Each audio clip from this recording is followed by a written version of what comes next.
Social TV आप सभी नागरिकों से अपील करता है, सरकार के निर्देशों का पालन करें, बिना काम के बाहर ना निकलें, खतरे की गंभीरता को समझें, समस्या का समाधान आपके पास, अफवाहों से बचें, भय का माहौल ना बनाएं, गंदगी ना फैलाएं, साफ सफाई रखें। सबसे अहम बात, जिम्मेदार बनें, गलत एवं भ्रामक खबरों को शेयर करने से बचें, घर के अंदर रहें, खुद बचें और दूसरों को भी बचाएं।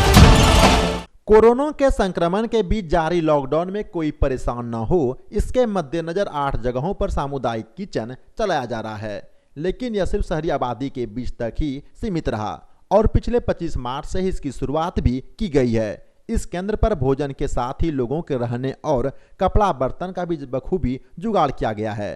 जानकारी के अनुसार लगभग 5000 लोगों को राहत शिविर में भोजन कराया जा रहा है। इसी क्रम में आज जांच करने पहुंचे अधिकारी कहते हैं कि इस वैश्विक विपदा के समय बिहार सरकार हर परिवार की मदद करने के लिए कटिबद्ध है। उन्होंने सभी से हतोत्साहित नहीं होने की बात कही है।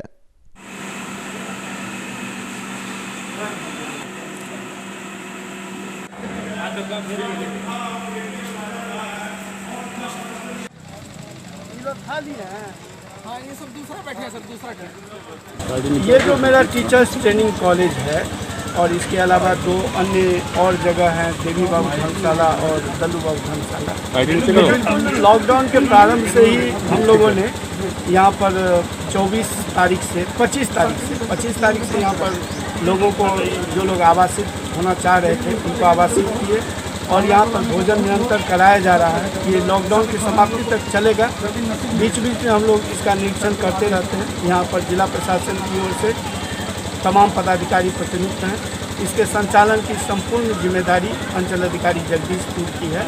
वो निरंतर इसकी देखरेख करते हैं। दोनों टाइम सुबह शाम को खाने की व्यवस्था है, तो ये अपने निगरानी में, नियंत्रण में करवाते हैं। लोगों के समस्या को देखते हुए कुल शहर में 8 जगहों पर इसी प्रकार की व्यवस्था की गई है, लेकिन अन्य जगहों पर आवासित नहीं है, क्योंकि यहाँ पर आवासित के लिए काफ़ी संख्या हम लोगों ने बना के रखा है और अभी यहाँ पर काफ़ी कम संख्या में ही लोग हैं, तो इसलिए वहाँ पर आवासित हम लोग नहीं किए। वहाँ केवल खाना खिलाया जा रहा है। प्रतिदिन जो है तो लगभग 4500 से 5000 के बीच में खाना हम लोग खिलाते हैं या उनके घर तक पहुँचवाते हैं।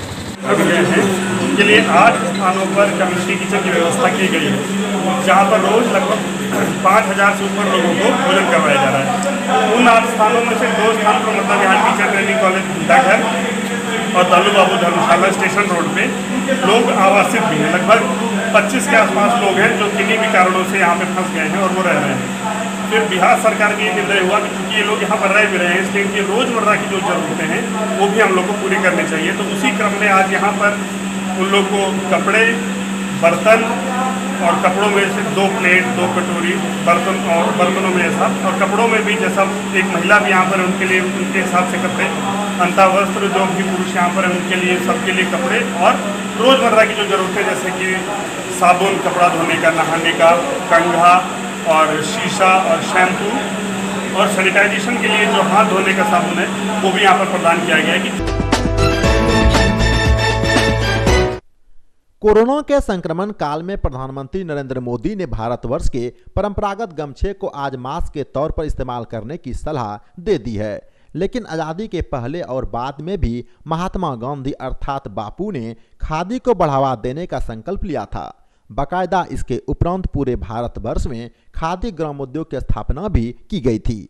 वहीं खादी कमीशन आज भी कार्यरत हैं, लेकिन कोरोना के संक्रमण काल में खादी कपड़े से बने मास्क को अपने ही देश में कोई खरीदार नहीं मिल पा रहा है और यह बातें भागलपुर से निकलकर सामने आई है। इस संबंध में खादी भंडार भागलपुर के व्यवस्थापक मायाकांत झा ने बताया कि आज जो भी मास्क बाजार में उपलब्ध है उसमें ज्यादातर जिस धागे का इस्तेमाल हो रहा है वह चाइना का है, जबकि खादी कपड़े में 100% कॉटन धागा होता है, लेकिन बाजार में इसकी कोई मांग नहीं है और न ही सरकार इस पर कोई ध्यान देने की जहमत उठाती है। लोगों को ऑर्डर नहीं मिला, जबकि हम इस जिले का पहला एनजीओ है और हमारा चरखा भी चलता है। बिहार सरकार भी चरखा पैसा दिया था, फिर भी कहीं से नहीं आया। मास्क फिर भी हम बनाना शुरू किए, चूँकि हमारे वर्कर को काम देना था, लेकिन ऑर्डर नहीं मिला तो फिर बंद कर दिए। लॉकडाउन के चलते यहाँ के कोई अधिकारी भी कभी नहीं आए और न हमारे संस्थागत अधिकारी आए कि आपको क्या कमी है, क्या करना चाहिए इसके लिए। ऑफिस तक बंद है और एक एनजीओ के चलते, काम देने वाले के चलते हम ही काम देते हैं। पहला व्यक्ति है जो डुमरिया सेंटर है वहाँ 50 चरखा चलाते हैं। मकनपुर, रनुचक मकनपुर है वहाँ 30 चरखा चलाते हैं। अभी मांस का प्रधानमंत्री भी जिक्र कर रहे हैं कि खादी का जो है मांस लीजिए। अगर मेरा मांस केवल अभी जो है सो जाता तो हमारे बहुत मजदूरों का पेट जो है सो भरता, जबकि यहाँ मजदूरी भी नहीं दी जाती है। हम लोग जो हैं एम्प्लॉयड वो 6000 वेतन पर में नौकरी करते हैं महीनों भर। आज परिस्थिति ये है कि 300 किलोमीटर दूर पर हम रह रहे हैं, न हम घर जा सकते हैं और न हमको कोई देखने वाला यहाँ का जो अधिकारी है, यहाँ प्रॉपर सरकार का जो अधिकारी है या कोई, या आप कुछ कर सकते हैं। यदि हमको मास्क केवल लेता, गमछा केवल लेता तो हम कम से कम 500 आदमी को जिंदा रखते। बिहार में जमुई के लाल सुकृति माधव की कविता मैं खाकी हूँ इन दिनों सोशल मीडिया पर जोर शोर से वायरल हो रहा है। यहाँ आपको बता दें कि आईपीएस सुकृति माधव वाराणसी में एसपी सुरक्षा के पद पर तैनात हैं। वैसे तो इस कविता को आईपीएस सुकृति ने 2017 में मेरठ में पोस्टिंग के दौरान ही लिख डाली थी, लेकिन कोरोना काल में पुलिस की सेवा को और ज्यादा प्रभावशाली बनाने के उद्देश्य से उन्होंने पुनः से एक नए क्लेवर में इसे गुनगुनाया है। होली में, रमजान में, आंधी में, तूफान में, देश के सम्मान में अडिग कर्तव्यों की अविचल परिपाटी हूँ मैं खाकी हूँ। तैयार हूँ हमेशा ही तेज धूप और बारिश को हंसकर सहने को, सारे त्योहार भीड़ के साथ मनाने को, कभी पत्थर और कभी गोली भी खाने को। मैं बनी दूजी माटी हूँ मैं खाकी हूँ। विघ्न विकट सहकर भी सुशोभित सज्जित भाती हूँ, मुस्काती हूँ, इठलाती हूँ, वर्दी में गौरव पाती हूँ मैं खाकी हूँ। तम में प्रकाश हूँ, अंधेरे में प्रकाश हूँ, कठिन वक्त में आस हूँ, हर वक्त तुम्हारे साथ हूँ। बुलाओ तो दौड़ी चली आती हूँ मैं खाकी हूँ। भूख और थकान की बात ही क्या, भूख और थकान की बात ही क्या, कभी आहट हूँ, कभी चोटिल हूँ और कभी तिरंगे में लिपटी रोती सिसकती छाती हूँ मैं खाकी हूँ। बांका जिले के अमरपुर प्रखंड क्षेत्र के डुमरामा गांव में भूमि विवाद के कारण दो अलग अलग स्थानों पर मारपीट होने की खबरें आ रही है। वहीं इस मारपीट में करीब दर्जनों लोग गंभीर रूप से घायल भी हो गया है। सभी घायलों का उपचार रेफरल अस्पताल में जारी है, जबकि स्थानीय थाने की पुलिस मामले की तफ्तीश में जुटी हुई है। सब घर में थे, वो सब ईटा पत्ता घर आकर के चला दिया घर में। क्यों चलाया? वही थोड़ा सा जमीन वो मट्टी गिरा रहा था ना, वही बोला कि और थोड़ा इधर गिरा, इसी में दुख करके मारने लगा। घर में ही ईटा पत्थर चला दिया सब। कौन चलाया? रमला खान यादव, मतलब बहुत 20 आदमी है। हम तो गाड़ी के पास घर में खड़ा था, बस ईटा पत्थर गाड़ी वाले चलाने लगा, बस उसी का गाड़ी के पास था, बस माथे में मार दिया। कौन मारा? उदय यादव था, शुक्र यादव था, बोरील यादव था। ये झगड़ा का क्या कारण है? ये झगड़ा का पहले का था, मिट्टी उधर गिरा रहा था। वही मेरे चाचा ने बोला कि मेरे जमीन में क्यों गिरा रहा है, इसी में बस लड़ाई करने के लिए पहले का लड़ाई शुरू कर दिया। बांका के बेलहर थाना की पुलिस ने तिलवारिया गांव के समीप आज ताबड़तोड़ कार्रवाई करते हुए आधा दर्जन अपराधियों को दबोच लिया है। वहीं पुलिस ने इसके पास से एक देसी कट्टा, 5 कारतूस, 3 मोबाइल और एक बाइक बरामद कर लिया है।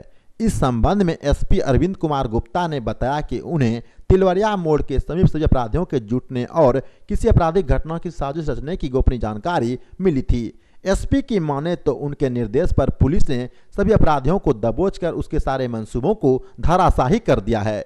यहां हम आपको बता दें कि गिरफ्तार अपराधियों में बांका के पप्पू तुरी, कैलाश कुमार, विजय राम और संजय कुमार, जबकि जमुई के झजा थाना क्षेत्र के सुरेंद्र यादव और गुलेश्वर यादव शामिल है। बांका जिले के अमरपुर थाना क्षेत्र के ताराडीह गांव में गोपनीय जानकारी के आधार पर उत्पाद विभाग के अवर निरीक्षक प्रमोद कुमार के नेतृत्व में आज ताबड़तोड़ छापेमारी की गई। वहीं उत्पाद विभाग ने इस दौरान संबंधित ठिकानों से भारी मात्रा में देसी और विदेशी शराब बरामद किया है। इस संबंध में उत्पाद विभाग के अवर निरीक्षक प्रमोद कुमार ने बताया कि उन्हें शराब तस्करी की गोपनीय जानकारी मिली थी, जिसके आधार पर यह कार्रवाई की गई है, जबकि उन्होंने फरार तस्करों को भी जल्द दबोचने की बात कही है। बांका के अमरपुर थाना क्षेत्र में रामपुर चौक के समीप दो बाइक के बीच आज आमने सामने से जोरदार भिड़ंत हो गई है। वहीं इस भिड़ंत में बाइक सवार केंद्रवार निवासी कृपा सिंधु सिंह और उनकी पत्नी रेखा देवी गंभीर रूप से घायल हो गया, जिन्हें स्थानीय लोगों ने आनन फानन में रेफरल अस्पताल में भर्ती करवा दिया, लेकिन उनकी पत्नी की स्थिति गंभीर होने के कारण डॉक्टरों ने उन्हें जवाहरलाल नेहरू चिकित्सा महाविद्यालय एवं अस्पताल मायागंज में रेफर कर दिया, लेकिन अस्पताल ले जाने के क्रम में उनकी पत्नी की मौत हो गई। रामपुर मोड़ के पास अपने आप बाइक गिर गया। मैंने दूसरा मोटरसाइकिल धक्का था, उधर से आ रहा था मोटरसाइकिल, वही धक्का मार के भाग गया। बांका जिले के अमरपुर थाना परिसर में थाना अध्यक्ष कुमार सन्नी की अध्यक्षता में रमजान के मद्देनजर शांति समिति की एक बैठक आयोजित की गई। वहीं बैठक को संबोधित करते हुए थाना अध्यक्ष ने मौजूद सभी लोगों से शांतिपूर्वक रमजान का पर्व मनाते हुए नमाज मस्जिदों के बजाय अपने घरों में पढ़ने की अपील की है। बैठक में CO Sunil Kumar Shah, Banka circle inspector वकील प्रसाद यादव, MVI SP तिवारी सहित कई लोग मौजूद थे। पर मिक्स आबादी है दोनों कम्युनिटी के लोगों का। हमसे अगर कुछ गलती हुई या कुछ डिफॉल्ट हम हो गए। सोशल टीवी आप सभी नागरिकों से अपील करता है, सरकार के निर्देशों का पालन करें, बिना काम के बाहर ना निकलें, खतरे की गंभीरता को समझें, समस्या का समाधान आपके पास, अफवाहों से बचें, भय का माहौल ना बनाएं, गंदगी ना फैलाएं, साफ सफाई रखें। सबसे अहम बात, जिम्मेदार बनें, गलत एवं भ्रामक खबरों को शेयर करने से बचें, घर के अंदर रहें, खुद बचें और दूसरों को भी बचाएं।